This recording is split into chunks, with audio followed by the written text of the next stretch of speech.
Edge at 11 starts now. Tonight on The Edge, we're shining a light on electric bike and scooter safety after a 15-year-old girl was killed in a Port Huron crash. Fox News' Dave Spencer is live outside a hospital with more on a disturbing trend when it comes to these electric scooter injuries. Dave, fill us in. Yeah, it was kind of startling. I spoke to an ER doctor from DMC Detroit Receiving Hospital who says no doubt about it, they are seeing an increase in the amount of patients that are coming in needing treatment for either crashing or falling off an e-scooter or an e-bike. And they also say when you factor in young, experienced operators, it only increases the risk for severe injury here. Professionals on social media posting warnings like these. Do not get on these motorized scooters. Please never let your kids ride those electric scooters. We're at the point now where, like, if not every other trauma, like, feels like every trauma is related to an e-bike. Hoping to reach kids where they are before they end up in an ER or worse. We have a pretty high rate of pedestrian versus motor vehicle accidents, and so now you're adding the scooter to the mix as well. Right. It can be a significant source of trauma in the city. Dr. Candace Kimpson of DMC Detroit Receiving Hospital says the injuries associated with e-scooter crashes are typically significant. A lot of times people are not wearing helmets, so head protection is not being used, which can really lead to a lot of serious injuries. The doctor says the typical e-scooter can reach speeds that kids are simply not experienced to handle. It can be really dangerous for children. Those speeds of 15 miles per hour, even though an adult brain might be able to absorb that without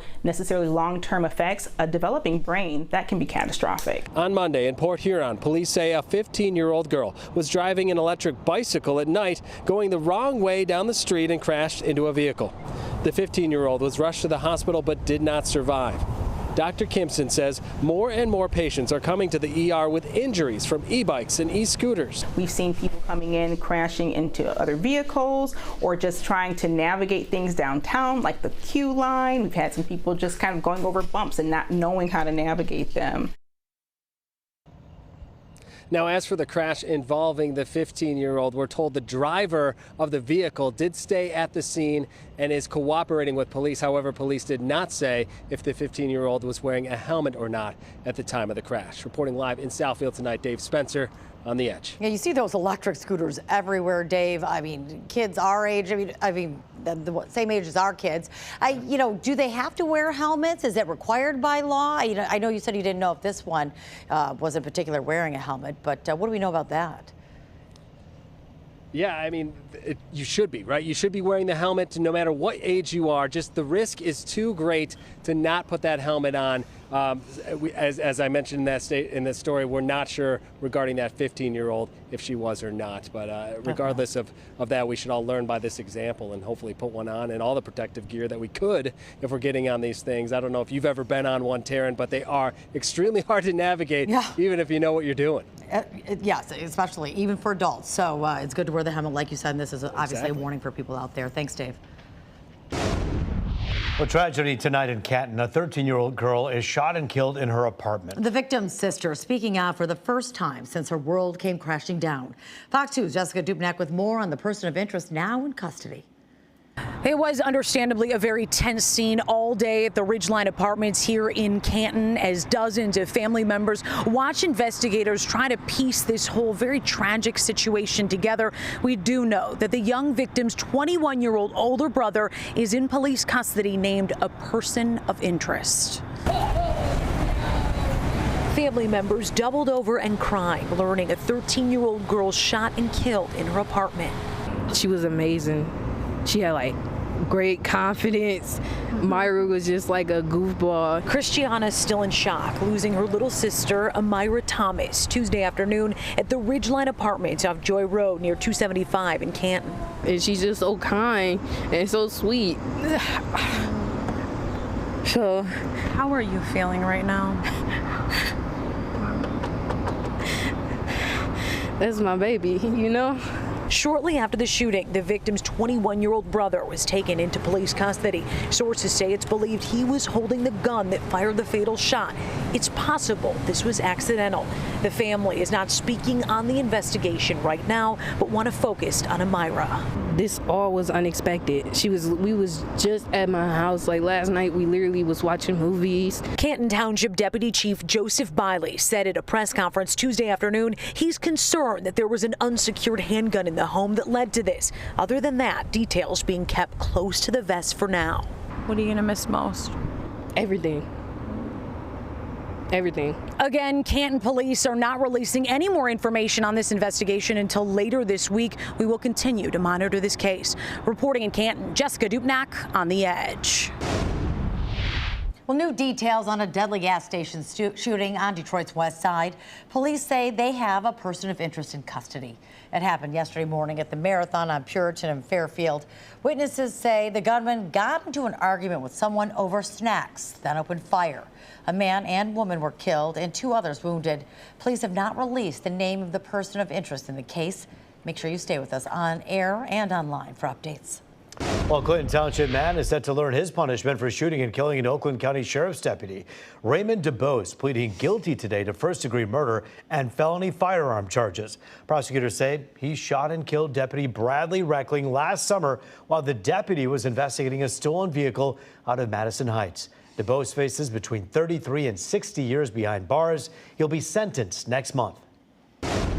A Romulus man is heading to trial accused of shooting 2 people in downtown Detroit right before the Ford fireworks last month. Prosecutors say Alfonso Cooper Jr. pulled out a gun and started firing into a crowd after a fight broke out. Security video shows another teenager running up to Cooper, who's in a blue hoodie, and then started punching him. After that, Cooper allegedly shot the teen and 22-year-old Zariah Culbreth. But Cooper's lawyer argues it's hard to tell that his client is actually the shooter. I was standing on a corner of a parking structure and I felt something hit my right hand. I was looking at my hand and my hand is like split open.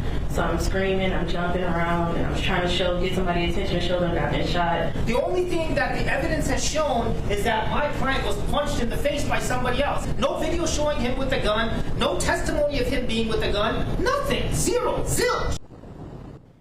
Now, the judge pushed back after reviewing the video, claiming she noticed Cooper intentionally lift up his sweater. And even though you can't see the gun, there's enough evidence to have him stand trial. You know, in light of recent violence involving young people in Detroit, the city is stepping up its curfew enforcement for the first time in nearly 40 years. And starting tomorrow, parents could have to shell out more than triple the normal amount if their kids are out past their curfew. Fox News' Dave Kinchin shows us how residents are reacting. The porch light came on and you had to be on that porch before the street lights came on. Lena Harris says that's how it used to be when she was coming up on the streets of Detroit, but now it's getting worse. 12, 13 years old out there stealing cars, you know, just hanging out. No, they need to be be in the house by the street lights come on. It's why she supports a move approved by Detroit City Council Tuesday that more than triples the fines for parents who have kids out past curfew. First offense is now $250, up from $75, and a second offense will set parents back $50,000. That's up from $100. The change is coming after several children have been shot and even killed in the city in the last month. They should do that, because if they're not in the house, then they be violent outside. It's not about penalizing anyone. I just need to change behavior. Police Chief Todd Bettison applauded the increase in parental responsibility fines, which haven't changed in decades, according to city officials. However, the updated law also gets rid of parents having to do jail time if their kids are in violation. What's more, adults won't have to pay the fine at all if they take parenting classes instead. The chief says it's all about leverage. Parents have they have a choice to make: pay the penalty, the fine, or take an option and get some resources. We talked to 20 principals, and 20 principals supported it. We talked to 18 of our parents of murdered children. They supported, and 24 out of 25 of the grassroots urban peace and justice community leaders who actually do the peace work in our community, they support it. Many city leaders say it's just one of many ways to make the streets safer. We got the CVI work that's happening. We have DPD that's out there on the streets. We got community organizations doing what they do. This is a tool that I believe can and should be used to help change behavior. That's what this is all about. Detroit Police top brass say that the courts will help parents connect to resources they may need, like dealing with substance abuse or conflict resolution as well. That's all part of this program. We're downtown. Dave Kinchin on The Edge. A single live look right now over Hawaii tonight, where it may seem calm for now, but that could be a different story as the night goes on. The entire state under a tsunami watch after a massive earthquake rumbled off Russia's east coast a few hours ago.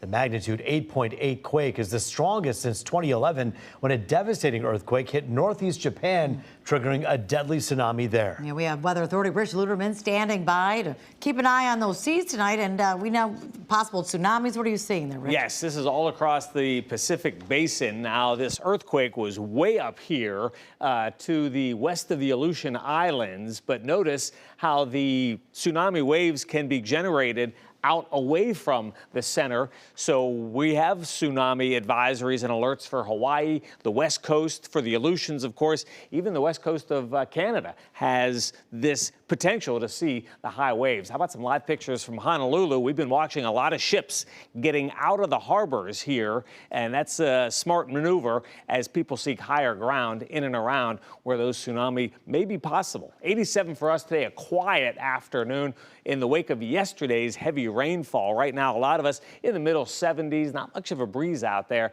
The dew points are still running high, so it's not oppressively muggy, but it's kind of soupy out there, and that'll be the case for the rest of tonight. Finally, some cooler air up across the UP that's slowly sinking in our direction, and I'll show you why. We have this cold front just off to our north and west. It's not a strong cold front, but it will pass south of the region tomorrow. That's going to begin the cool down. Now, I want to stop the animation. Late Wednesday night into Thursday morning, there's going to be an area of rain and thunder that'll cross the region, and this will carry over into the morning hours of Thursday beyond the morning commute. So Thursday morning, we're going to get wet, but then we have high pressure building in, leading up to a great weekend. Friday, Saturday, Sunday, lots of sunshine and low humidity. Here's our forecast for the rest of tonight. There could be a chance of a stray shower. Most of us stay dry tonight and again tomorrow, but it's late tomorrow night into Thursday morning that there's a good chance for some wet weather, and then a beautiful stretch of weather Friday, Saturday, Sunday into Monday. Rupen Taryn, another check at 4 a.m. All right, Rich, thank you. A 12-year-old boy from Pontiac accused of stealing vehicles in Oakland County apparently didn't learn his lesson. Deputies say they've arrested him again for the same crime a month after he allegedly stole 7 vehicles and then sold one of them for $30. This time around, the Oakland County Sheriff's Office says the boy stole 3 Chevy Silverado trucks from a Waterford lawn care business on Sunday. Apparently, the trailers were still attached to the trucks, worth a whopping total of $90,000.